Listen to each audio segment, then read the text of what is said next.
Well, I did promise everyone that I would send a recording to them. I know a lot of people are kind of struggling to make it to this one. So for right now, it looks like we've got our small group here. Oh, sorry, no hiding when there's three of us. Okay, so let's just go ahead and jump in. I did put in the chat the link to our Google Drive where I've uploaded stuff from the past meetings, and then also some resources for today that I'll direct us to as we need them. And then, of course, in every follow-up email, I'll include that as well. So, all right. Let's see.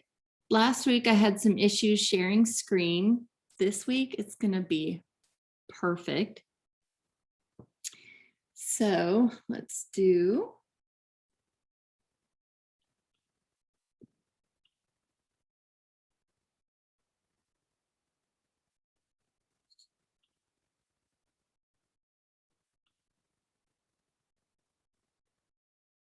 All right. What do you guys see?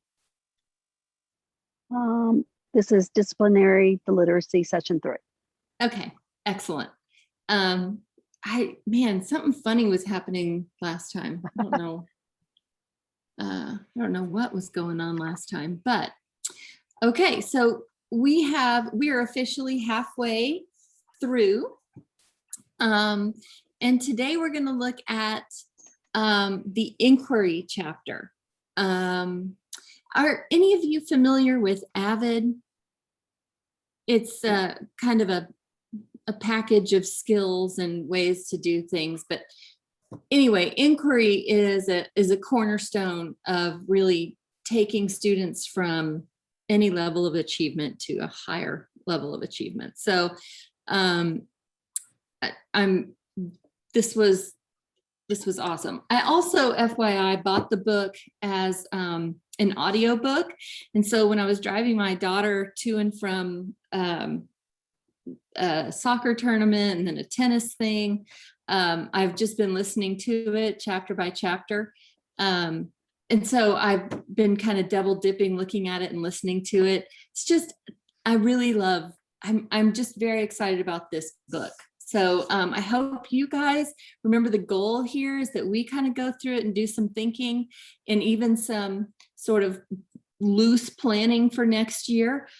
But I hope that you're envisioning sharing this with your peers, because this could really just, it's not stressful. It's just a shift in thought and practice. How do I have my students behave more like,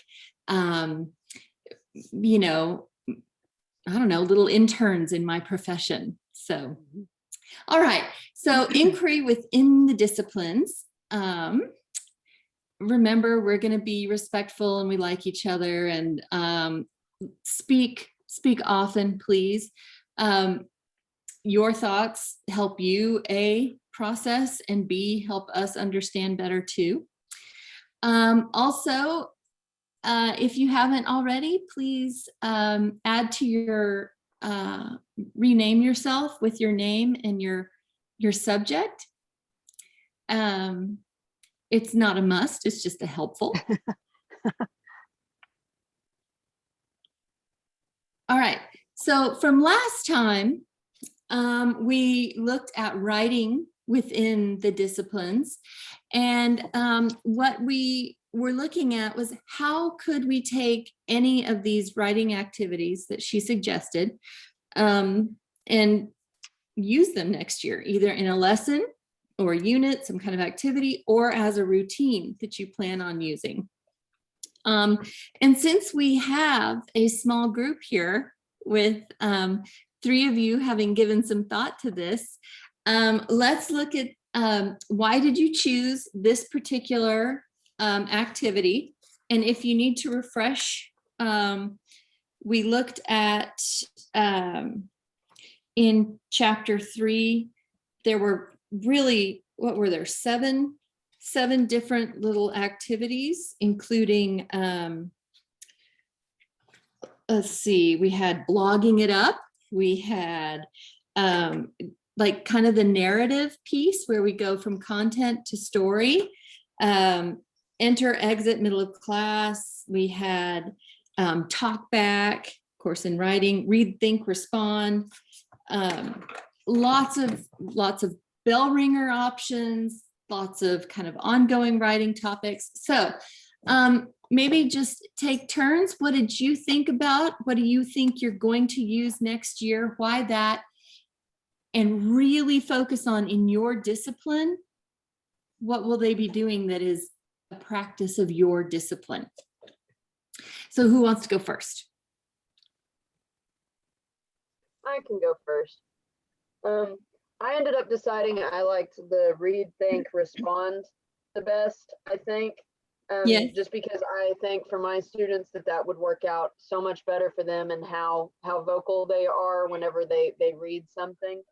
And I just think it would be a good opportunity to have like a discussion for them to read first independently, and then have that thought process, and then, you know, they're able to write and respond to it. And then I think it'd be cool at the end of it, you know, you'll have that opportunity to be like, okay, well, now that we've heard other people kind of share their logic and their thinking, what are we thinking now? Did your standpoint change, or do you kind of feel like you kind of shifted, or do you feel like you're still kind of the same? And I think that that's something that my students really missed out on, having the opportunity to do this year with all the virtual. So I think that'll be something great to start for next year. I totally agree. And yes, I can't wait to be in the room with other people. It'll be so exciting for learning, right? Because you can see their eyeballs and see what they're putting on paper. Thrilling. And by the way, will you have them do this reading, thinking, responding, the writing with a like pencil and paper? Yes. Yes.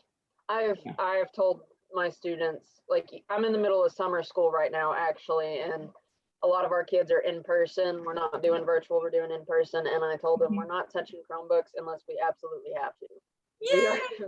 Yeah, it's now like an access point to information and resources. You don't have to think on it. You can think on paper. Yes. And a lot of the kids have actually been like, Ms. Grimmett, please tell me we're not going to be on computers today. We're not going to be on computers at all. Paper, pencil, we're sticking with the normal stuff. Well, and there's something to be said for the excess of blue light and comprehension and your brain constructing meaning. The research is still out, but right now it shows that, you know, less blue light, your brain is going to actually use its pathways more effectively and efficiently. So yeah, I can't wait to put the computers away until they're, you know, needed and useful. Cool beans. Okay, how about someone else? What did you like? Shana, I chose the bell ringer questions and answers. And actually, I'm doing elementary intervention now, but as a former middle school ELA teacher, I always did bell ringers. And it was most generally, well, the most recent years that I did the bell ringers, it was with a writing prompt of some sort, just to get them, their brains engaged and transitioning from wherever they were before they came to me, and thinking about what we were going to be doing. And some were fun and some were more serious, but they always had a prompt as their daily bell work, and I would require a minimum. They had a set amount of time, but after 2 minutes, I said, I'm done. And so I required a minimum amount, maybe a paragraph of 5 sentences or whatever it might have been. And then they could just free write for the rest of the time and unload whatever was on their mind. And then I recently heard another idea where you give them a certain amount of time to write, but then allow 5 minutes or so in order for them to illustrate. And I really liked that idea. I mean, I could see it with the students, but I think the older students would have enjoyed that as well. And absolutely. So that's and then if time allows, then I would have some students share what their response was to the prompt. Excellent. That's a lot to do in the 5 to 7 minutes, but we seem to make it happen. Of course. Yeah. Yeah. All right. And then, I don't know, Kathy, were you with us last time? I wasn't. My parent was sick, and so this is my first time with you guys. I'm definitely Hi. prepared for today. Hi, inquiry, but Okay, no problem. We won't put you on the spot though. okay. I'll tell you that there are 7 quick and easy. Do it. And then of course she gives us the Okay. inquiries. And I will read that chapter. Inquiry's the most, I mean, it's complicated. There's a lot more to it, but Right. she gives us these, tried and true, do this activity. Here's how it works. Do this, do this, do this, do this. Make sure they're doing this, consider that, and then you've got it. Yep. So some really good stuff. What's your subject matter? Well, right now, I'm a Title I reading teacher at PC West. And so I was at KIP before that. PC West, 17 Right. years, then KIP for 15 and back at PC West. Woohoo! Going So home. yeah, so All I right. did literacy. I taught at KIP. I was a reading and writing teacher, and then became an instructional coach, and then the literacy director. Excellent. So I'm enjoying being back just in the classroom. I love it. Absolutely. Well, I think the 4 of us are nerdy soulmates. So let's just enjoy Absolutely. it. All right. So inquiry. Let's just do kind of a brief what the publishers and the author really wants us to kind of attend to Sure. with this chapter, and then we'll play a little bit on our own. Sounds good. Okay, so I mean, this is a little bit cynical, but we've heard it. Einstein does say that it's a miracle that curiosity survives formal education. And we really Amen. do get a lot of flack for training students to shut up, sit still, stop thinking, I'll tell you what to do, because of that whole educational piece where during the industrial age, we were looking for good workers. They needed to be able to read instructions and follow directions. We don't need that anymore. We want people who are innovators, who consider, who work together, who think outside of a box. So we got to regrow that curiosity piece instead of, stifle it. So let's do a chatterfall. You can put in as many words as you want, but don't click enter until I say go. Complete this statement. And again, you can complete it many times if you want. Curiosity leads to. So you'll type your answers in the chat, and then we'll all push enter at the same time in just a minute.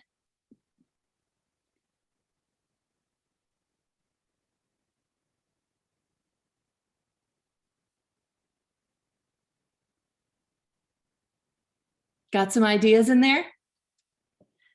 Where's my chat? I gotta open my chat. Where's my chat? Okay. Look at the Ready? little 3 dots. Okay, go. Set, go. Yes.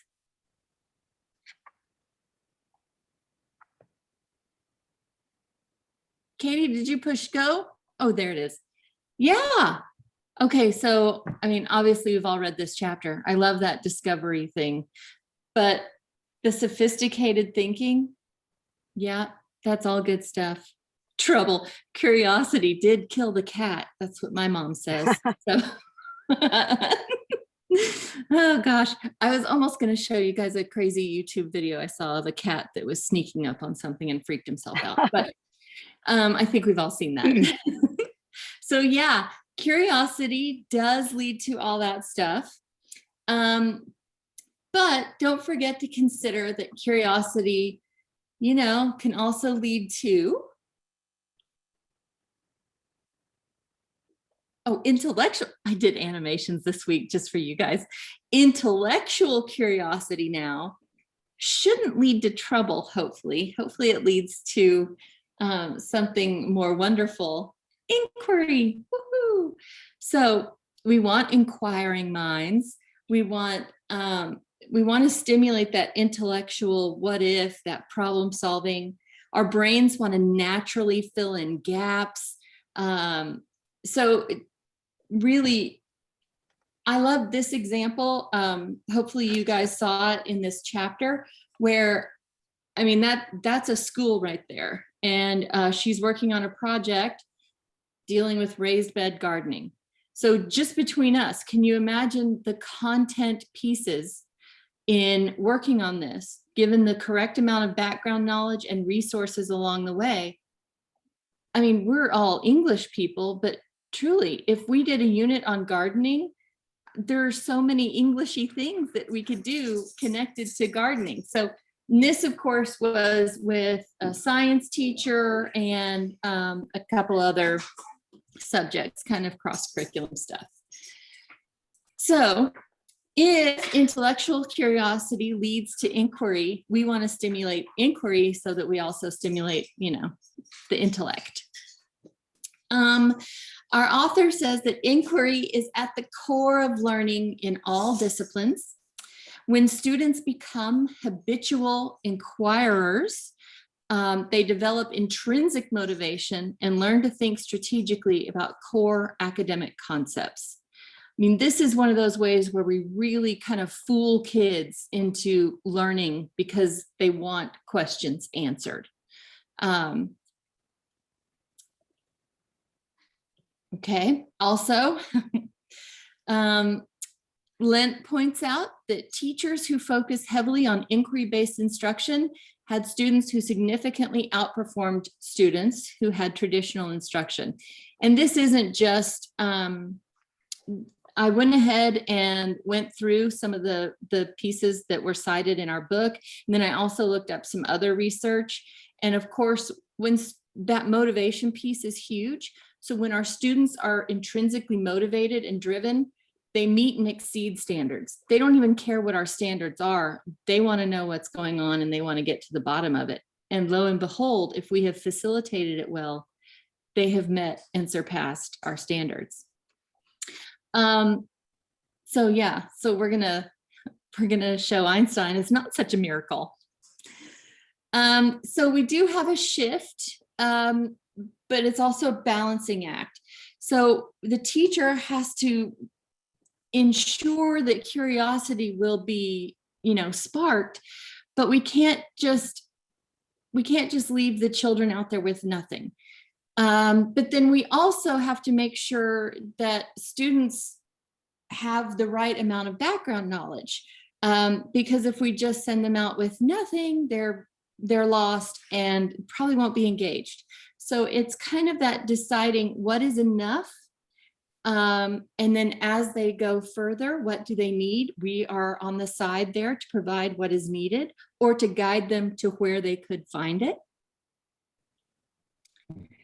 And then finally, inquiry-based teaching doesn't mean that kids are sent out as explorers to find the new world. It means rather that the teacher's role moves from one who parcels out information to one who guides learning based on her own expertise and ability to mentor students in their doing. So we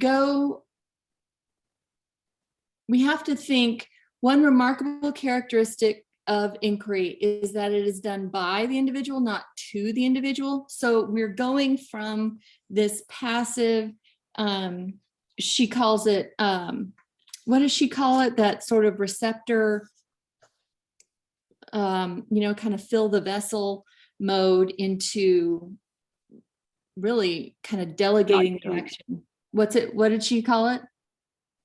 Well, I don't know what she calls it, but Okay. basically you're not giving them knowledge, they're learning the knowledge. Right, they're going to have to go after I don't know it. what the word is. Yeah, right. Yeah, she transmission. Transmission, yeah. Yes. Okay.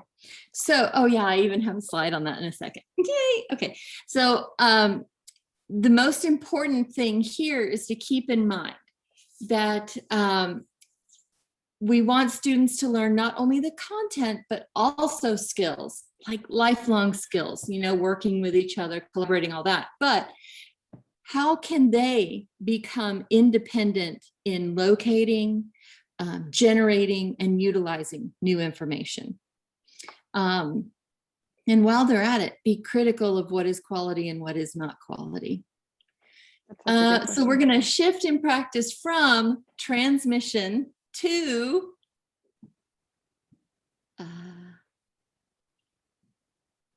yay! It's very exciting when animation works. So we want the inquiry-based classroom. And inquiry does not need to be an event. Inquiry should be something that we're stimulating every day, all the time. If it's a big question that we're kind of working towards each grading period, fine. If it's something just today where we're focused on asking questions, the Socratic seminar, all of that is deeper thinking and driven by students.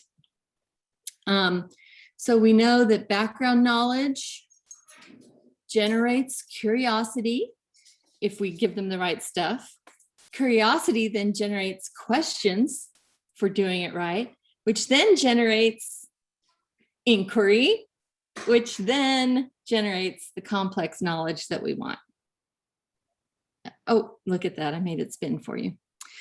So, and then she covers kind of the personality of questions. We want to look at good question asking because, students aren't just, they used to be. I mean, I still have a few kids in my household that say why, how, wait, what now? Like to a lot of stuff. But kids in the classroom, sadly, are less likely to do that. So if we look at, we've kind of got 4 kinds of questions that she sort of plays with in this chapter. We've got the lawyers, the reporters, the detectives. We've got the highest engagement when we've got kind of a mystery going on. That's a good hook. So we want to discover, we want to solve. So if we need a few lawyer questions to help establish the facts, some reporter questions to find out from an expert, a little better understanding. But then ultimately, if we can really engage in a mystery like, ooh, I wonder, well, then we're really getting them started. And then finally, the 4th kind of questioning, the personality, is the skeptic, right? We want to question like a skeptic. John Dewey, we do love him.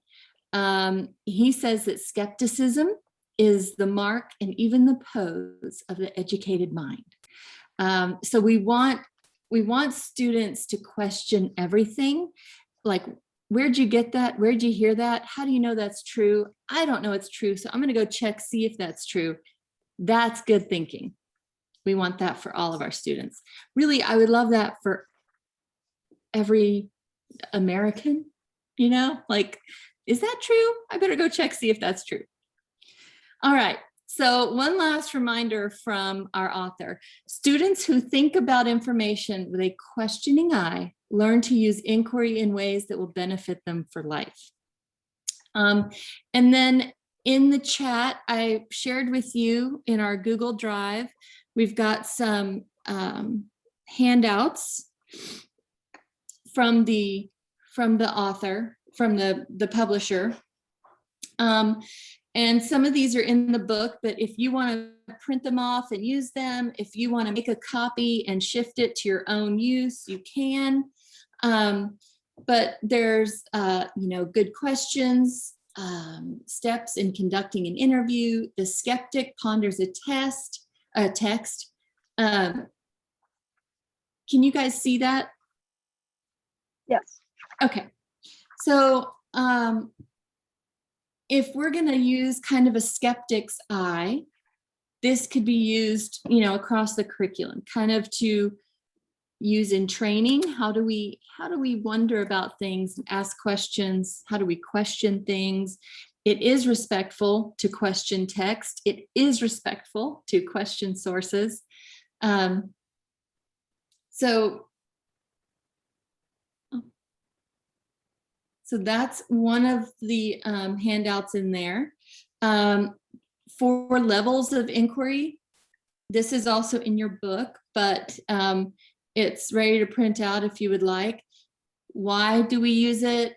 What would the teacher provide and what the students do? And you can see as we go to kind of deeper, more open questions, the teacher is doing less and the student is doing more. So those asking the questions, those pondering are the ones who are learning. So we'd really love to turn that into the student actions instead of the teacher actions. Okay, so that's some resources for you. And then if you want to use the link in there, we are going to look at a brief text in a minute. So maybe do a little split screen. We're gonna practice a little something, but I wanted to make sure that you guys saw that there are some resources in there. There's also a folder from our first session and then a folder from our second session. So we've got some reading helpers and the activities, and then structured helpers for the writing stuff that we worked on last week. So just wanted to make sure you guys knew about that. So we're going to play a little bit now with asking good questions. Page 126 tells us about playing the Philadelphia lawyer. It's not very entailed at all, but it is kind of a protocol for asking questions. So just as students must develop fluency in reading and writing, they must also develop fluency in inquiry or thinking curiously. I'm telling you, they used to have it naturally. We snuffed it out and now we got to grow it back. So we're going to look at playing the Philadelphia lawyer with a text. And so this is the what if is one of the pieces I have in the folder for us. Your job is to look through the sample questions. You can skim and scan an answer to some of these questions, discuss in what ways these are good questions. I'll give you a few minutes. And honestly, since it's only one small group here, I can open it and put it on the screen here. But if you want to open it for yourself, then you can sort of scroll through. What we have here is a book, and this is a free sample of the book that has, I went to the table of contents. And so, you know, if you're kind of interested in New York style time machine or, you know, whatever. I think the first 5 or 6 questions are included in the sample. So you can kind of scroll down. These are good questions and some pretty fun answers. So take a few minutes to play with that. I'll put the official link in the chat box if you need to click on it directly. Oh, dadgum. Here we go.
So what I'm hoping you guys notice is that these really do sound like questions an adolescent would ask, or, a quality nerd who's been watching sci-fi might ask.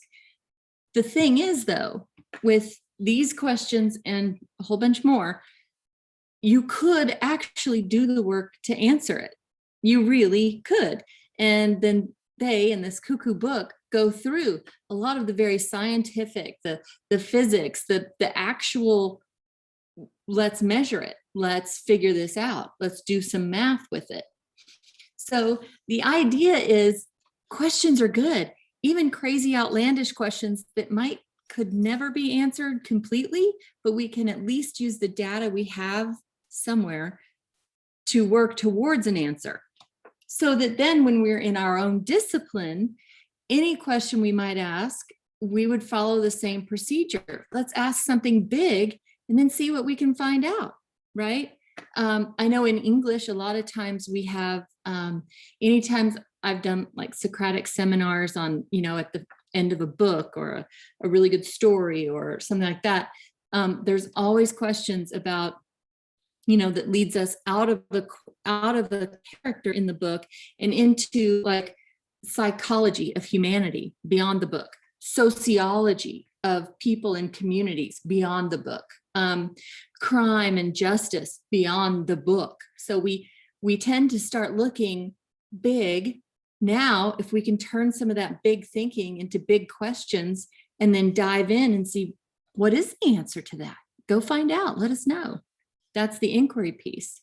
So what did you guys see? What has caught your attention? Do you think anything like this? Because she suggested this text back in the Read, Write, Think as using for a prompt. She has played with this text in multiple ways so far in our 4 chapters. Is there anything in here you could see yourself using?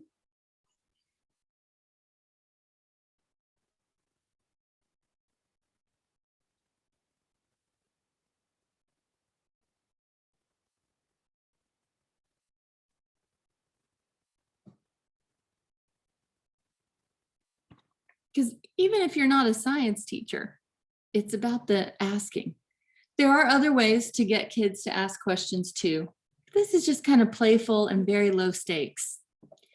It is a book, though, that has made lots of money. So, but we've got the free sample. So, anyone want to say anything about this? Your thoughts? Or it's just too silly and a waste of time, which is okay. By the way, you're all still muted. If you want to be, that's okay. I don't think it's like a waste of time or anything. I feel like my kids would probably benefit from this just because they do ask some of the most absurd stuff sometimes. And I think that it would be something that not only would make them more interested in different topics, whether it's math or science or reading, but I think it would catch their attention. And I think it would lead to some pretty interesting conversations. I'm envisioning one of my past 10th grade classes, and I'm thinking about some of my sophomores who used to ask crazy questions, and someone else would say, why do you ask such stupid questions? Well, hang on, that is actually thoughtful. And even these crazy questions, we can work through an answer. It's, dive into it. It's not stupid just because it's complex, so, all right, well, let's do this. I have for you, let me put this link in the chat for you. We are going to do, so Philadelphia Lawyer on page 126, basically, it runs through questioning the text on 128, give students a piece of text. We're going to have them read it, come up with good questions, and then kind of that whole build consensus thing where, and we used to do this with Max teaching and literacy strategies all the time, come up with an individual contribution, a small group consensus, and then whole group share out. So it's kind of going through that process. We're going to read a very short article. You alone are going to compose 2 questions because we got a short time. And then you guys will decide which is the one best question. And we can be in any subject you want. We could be in English. We could be in science. We could be in consumer. We could be in family consumer science class right now. So, okay, the actual, let me get you the link so you can go here. And I actually heard about this on NPR and I was so excited. And I found information on it in lots of different places. So it's not like I subscribe to Men's Journal, but they gave a nice short little tidbit about it. So have fun, give it a read, and then maybe do a thumbs up or something in the chat when you've got your 2 good questions you want to ask related to this or stimulated by this. Okay, see you in a few minutes.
if you haven't had time to finish the whole reading, it's okay. Generate, just with this pouring through your head, generate some questions. If you want, let's put our questions in the chat since it's just us. There are no bad questions. But like a Philadelphia lawyer, we're looking to probe. We're looking to find out, what do we not know?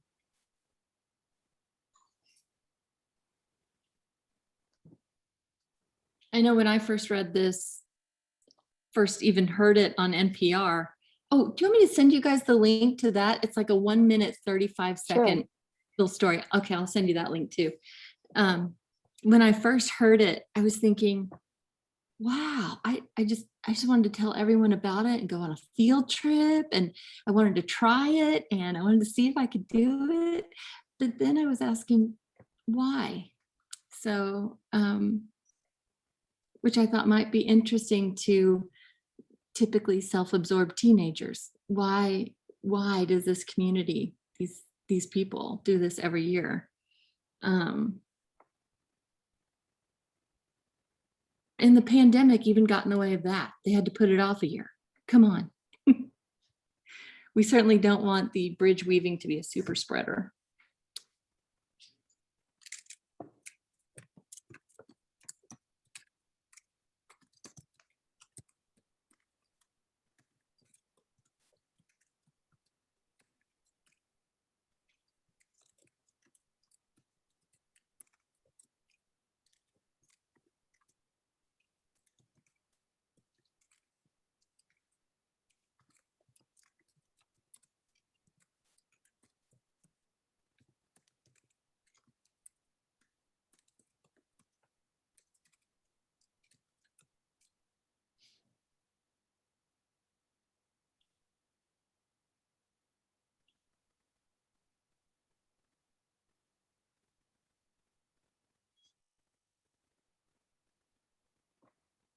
I wonder about that, because I guess if we look through the Inca Empire and the dimensions and the material, supposedly the materials and whatnot, it's local stuff. It's they're using the local supplies basically.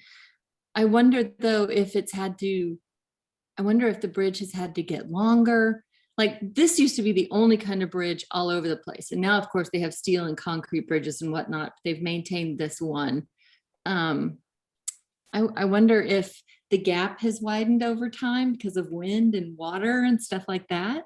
And I wonder if this could be a cross-curricular inquiry project with a earth science teacher or something, just those kids. And let's see, importance of continuing, yes. And how is it constructed safely? Because they are above empty space while they're constructing it. They don't have safety harnesses in the ancient Incan.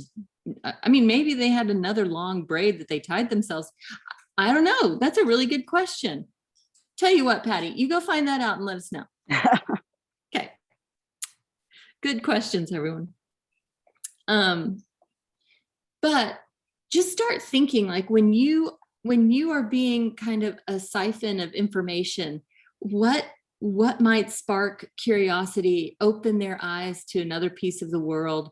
And as far as English teachers, if we're looking at our discipline where we are sort of analyzing people, we look at motivations, we look at, and I mean, I'm thinking of so many novels and short stories that could kind of go along with this, where we look thematically at humanity and this woven bridge. I wish I were in the classroom right now. So, is there one question that we as a small group now could choose as the one we want to go research, the best?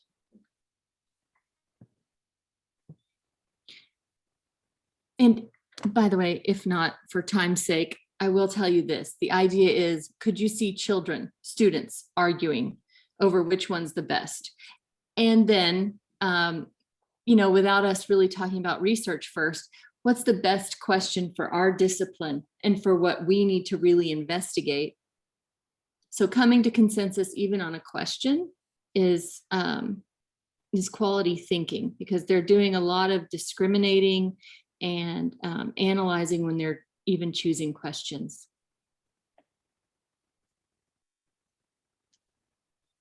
Do you guys have like maybe an anchor text or something like that you think just a little piece of nonfiction like this could connect to? Am I off? Okay. I think the oil sands piece, I think it's such a good piece. I mean, getting a few articles about the oil sands might be really fun to do, because there's so many different perspectives on that topic.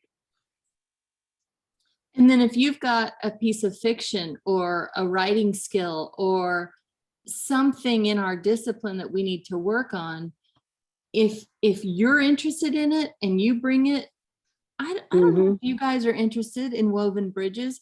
I don't know that I would have been interested in it a day ago, but dadgummit, I read it and I thought, oh my gosh, I want to use this with my book study, just because it's interesting, Yeah. So whatever you bring to them, if you can also ensure that there's some disciplinary work going on with it, you're training them to think like you want them to think. How do you want them to analyze? So the whys, what motivates people to do this? What drives us to do this? So that was my why question, was because I'm thinking about, gosh, I mean, how many books have we read where, even Jane Austen, where there's a tradition and we simply must continue it, even though it seems absurd. But are they all absurd traditions? Is this worthy of? And then social studies teachers, right? How do we actually preserve history? How do we have now hundreds of generations of women and men who have been doing the same thing, taught by the generation before them. So it's like the most authentic. We're not looking at pictures of it. We're looking at how it's done by the people who've always done it. So that's pretty amazing stuff right there. And course, change over time and those kind of analysis and social studies, just some great. I just love asking questions. If asking questions could just be our job all day, we would, gosh, wouldn't we be smart? We'd be growing dendrites all over the place. Okay, so I wanted to include this for you guys. I don't know if you use the teaching channel, but I have used it multiple times in my coaching job as literacy resource, kind of finding things for new teachers who needed a visual, like what would that actually look like in a classroom? If I couldn't find a room for a teacher to go visit, then the teaching channel has the next best thing. This is a 1-hour video on inquiry in being used in the classroom.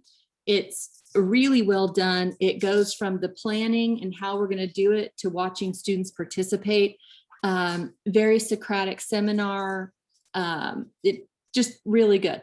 So if you don't use the teaching channel, I would say please do, because you can now observe some of the best professionals out there and then hear their thinking through the planning process. When I used to have teachers who didn't have a team, like my family consumer science teacher, she didn't have a team to collaborate with. We went to the teaching channel and then she had someone she could kind of plan with. So anyway, this is a good visual. I'll go ahead and put this in the chat for you too, if you want to copy it, open it. I'm just not sure if you have to log in. I don't think so, but I mean, I'm logged in as me. So you at least have it if it's free, open a free account. It just makes everyone have a partner in teaching. Okay. Then let's see, what was I doing? Last night I was, I don't know, looking through stuff, and as I do, I read the Wall Street Journal. Actually, no, I don't usually, but I found this really great article on sort of post-pandemic efforts we're going to have to make in the classroom. cheating.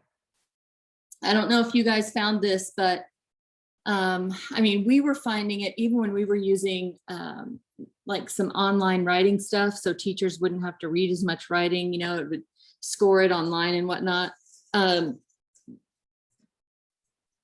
Answer thing, I see it. I've got a college kid in the house, and I've seen them use some online tools that, you know, are you getting help or is it doing the work for you? So with all the digital business and all of our virtual work we've been doing, this I thought you guys would find very interesting. Now, why do I bring up cheating is easier than ever? Why? How would that connect to inquiry?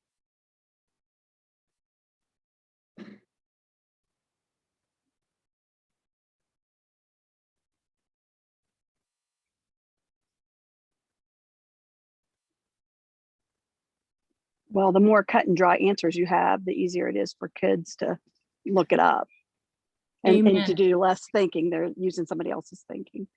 Exactly. And if we have students generate their own questions, dive into answering those questions, they're not cheating. They're finding what other people have said. They're finding experts in the field. They're looking at it, they own it, they care about it. So the more authentic we can go, the better. A, for their learning, and B, to ensure it is their thinking. When students are motivated intrinsically, they own their curiosity, their outcomes, and their learning. So, and she also mentions another piece where we do reflection a lot, and the short visits. What have I done so far? What are my choices so far? What have I learned so far? Do I need to shift my questions? Do I need to check if these sources are good? Lots of reflection pieces in there that turn the teacher into an, you know, like an assistant or an expert mentor, where the student then is doing the work and kind of checking in to see if I'm on the right track. Do I need something else? So use all those resources. And then what I would love for next time is, let's look at next year. Something, it could be just a thing where we're looking at how to incorporate inquiry, or it could be a routine. But she gave us these 5 ideas: thinking as a skeptic, playing the Philadelphia lawyer, pretty straightforward and easy. We did it. It's just about asking good questions and then deciding which question we care about most. And then let's all dive into that. Solving the mystery, interviewing the subject, and then independent or small group inquiry projects, which uses skeptic, lawyer, detective, and reporter questions. So come back next time and share what you plan to use and how, maybe even what content you plan to use it with. Like, you're going to do this with your Odyssey plan, or you're going to do this. Okay, so think about a lesson or unit. And then what will students learn by doing this?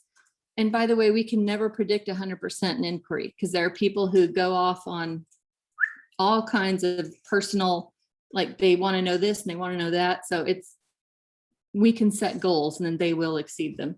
And then what practices of the discipline will they perform? Will they speak to an expert?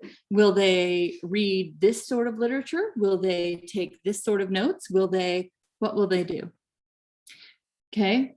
So that's for next time, which, by the way, will be our closing 4th of 4. Did anyone want to share what they put in their must shares on their bookmark for chapter 4?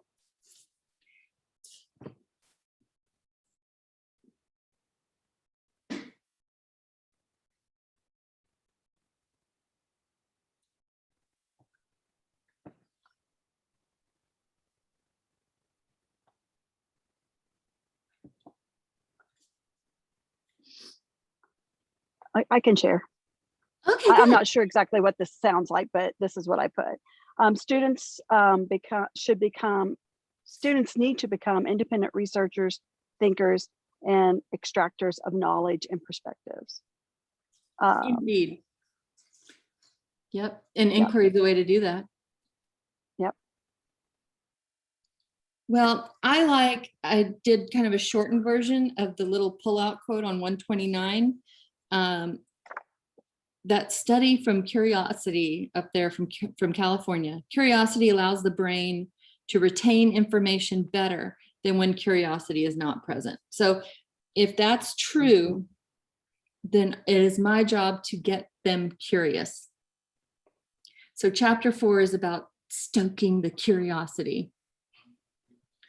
Shana, one thing, I had to find it in here to make sure that I had it all correct, but I liked where it said, when intrinsic motivation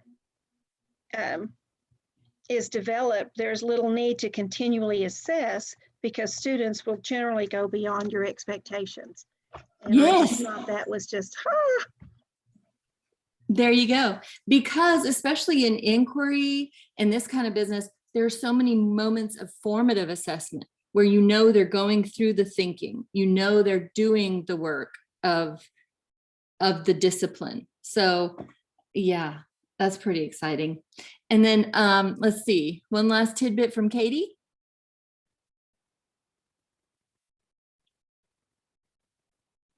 Oh wait, you're muted, dear. Okay, sorry, I thought it was off. Okay. I was looking at the quote on page 119 because that's what I look at the most, because I feel like that's just where I get my best words from. And it says students don't just learn how to solve one problem or think through one complex situation. Instead, as they engage in inquiry, they develop habits that will transfer to other disciplines and other problems. We want habits of mind, thinking, critical thinking. Yay! You guys, I can't wait until next week when we look at collaboration and getting people to interact. And then we close this book up and then plan on how to share it with the rest of your faculty. Yay! All right, thanks everyone. I'll see you next week. thank Thank you. you.